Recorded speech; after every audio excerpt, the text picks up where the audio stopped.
Mes frères bien-aimés, c'est toujours une grande joie pour le prêtre que je suis de vous voir aussi nombreux en semaine, c'est merveilleux. On sent vraiment que vous aimez le Christ et que vous voulez recevoir à la fois sa sagesse et son corps sacré.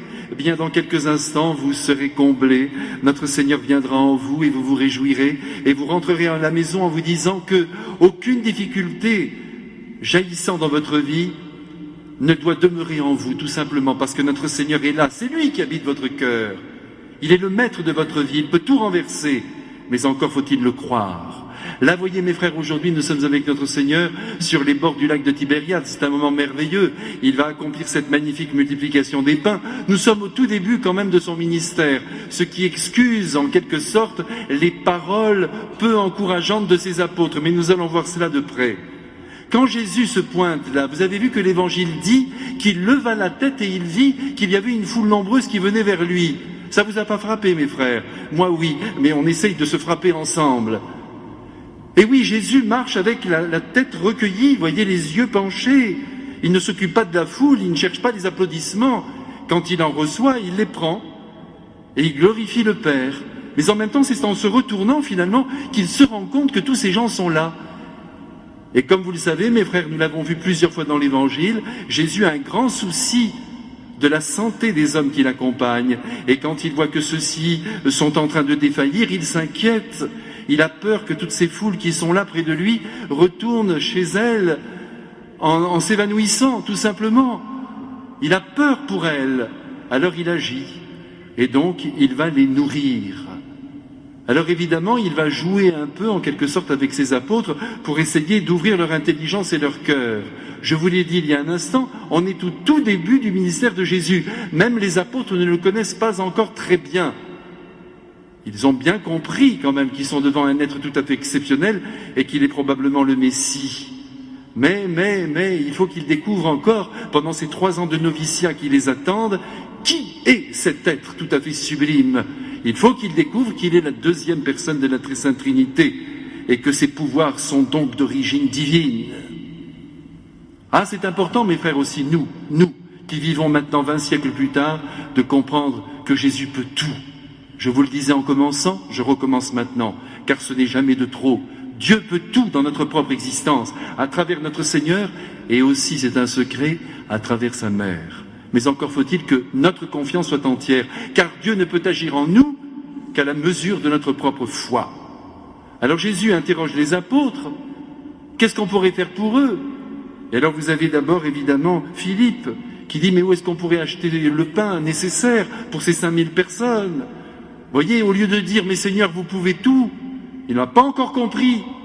Et André, le frère de Simon-Pierre, lui aussi, il ajoute sa pierre. Il y a là un garçon qui a 5 pains, 2 poissons, mais qu'est-ce que c'est que tout ça? C'est pas grand-chose pour nourrir cette foule. Vous voyez, mais Jésus les titille un peu. Qu'est-ce que vous en dites? Et puis peut-être un peu agacé, il a ajouté, faites-les asseoir. Et c'est beau parce que Saint Jean nous dit qu'il y avait beaucoup d'herbe. C'est bien parce qu'on est mieux quand on est assis sur l'herbe. C'est ce que veut notre Seigneur. Personne ne doit souffrir. Tout le monde doit être bien installé dans la vie présente. Attention mes frères, notre Seigneur nous veut heureux. Et pas toujours sous la chape de plomb de nos difficultés. Oui, nous traversons des épreuves et même des drames, mais encore une fois, c'est la 3e fois que je le dis, c'est dépassable. Vous savez pourquoi? Je vous l'ai dit, parce que Dieu peut tout. Est-ce que vous le croyez, mes frères bien-aimés? Vous avez vu cette puissance du Christ? Tout le monde est assis, il prend les 5 pains entre ses mains, il prononce la bénédiction, ça suffit, et ces pains se multiplient. Et Jésus les distribue et les apôtres avec lui, 5000 personnes, tout le monde mange à sa faim, et il en reste encore. Et là Jésus, vous avez vu mes frères, ne l'oubliez pas, et je reçois cette parole avec moi qui martyrise mon cœur, Jésus dit, ramassez les morceaux qui restent pour que rien ne se perde. Si bien que ce soir, vous comme moi, mes frères bien-aimés, nous allons prendre la résolution de ne rien gaspiller sur le plan de la nourriture, parce qu'on blesse le Christ, parce qu'il y a des êtres qui n'ont rien à manger, et que d'autre part, même si on est riche, ce n'est pas une raison de dépenser outre mesure et de gaspiller. Rien ne doit se perdre, même un quignon de pain, mes frères. Malheureusement, on n'a pas de bêtes à Marseille, ça nous ferait du bien, tenez. Quelques chevaux, ça nous ferait du bien, on leur donnerait du pain sec. Mais tant pis, on le mouille et on le mange, il faut trouver une solution. Mais il faut arrêter de gaspiller parce que c'est le Fils de Dieu qui vient de nous le dire. Ramasser les morceaux, que rien ne soit perdu.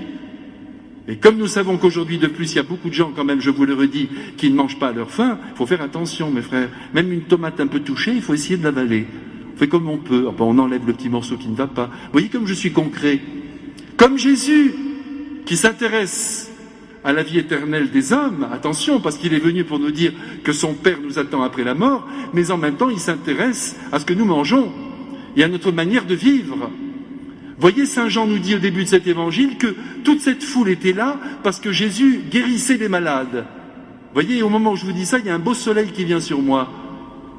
Nous devons nous occuper de réalités extrêmement concrètes. Nous devons essayer d'aider les personnes qui sont autour de nous et en même temps de leur révéler le mystère de la vie éternelle. Il faut tout tenir. Nous ne devons pas devenir simplement des êtres humanitaires ou simplement des mystiques, mais il faut vivre mystiquement notre manière d'aimer. Et lorsque nous donnons quelque chose à un pauvre, lui dire c'est Jésus qui te le donne. Il ne faut pas avoir peur de parler ainsi, mes frères, pour tourner l'âme en direction du ciel. Mais en même temps, on lui donne ce morceau de pain. Donc il est entendu, mes frères, qu'aujourd'hui, Jésus nous apprend à nous préoccuper des autres. Parce que vous savez, lorsque les apôtres ont terminé cette distribution tout à fait inouïe, je suis sûr que tout le monde a tourné ses yeux vers le Christ et tout le monde était ébloui. Comment pourrait-il en être autrement? Et tout le monde a reconnu en lui, c'est l'Évangile qui le dit, le grand prophète, celui qui est venu dans le monde. Et d'ailleurs, on veut le faire roi. Voyez, mes frères, tout simplement parce qu'il a donné à manger à cette foule. Il s'est préoccupé pour elle. Et nous ferons lever les yeux vers Dieu si nous sommes bons. Au lieu de jeter à la poubelle ce qui ne va pas dans notre frigidaire, on ferait bien de faire d'abord attention de ne pas donner évidemment ce qui ne va pas aux autres, mais de bien partager au départ. Comme ça, rien ne s'abîme. C'est une manière divine d'aimer. Voilà. Alors ce soir, mes frères bien-aimés, nous reconnaissons que le Christ est Dieu, qu'il peut tout dans notre propre existence. Nous ne nous laissons pas dominer par les difficultés de la vie. En même temps, nous avons appris qu'il faut faire attention à ce que nous possédons. Nous ne le gaspillons pas par respect pour les autres et pour Dieu notre Père, qui veut que nous vivions dans cette belle lumière. Et en même temps, nous avons une confiance absolue dans les pouvoirs du Christ. Alors ce soir, si quelque chose ne va pas dans votre vie, si des situations sont coincées, c'est le moment maintenant d'agir, en priant et en disant à notre Seigneur, nous savons que tu peux tout. C'est compris ?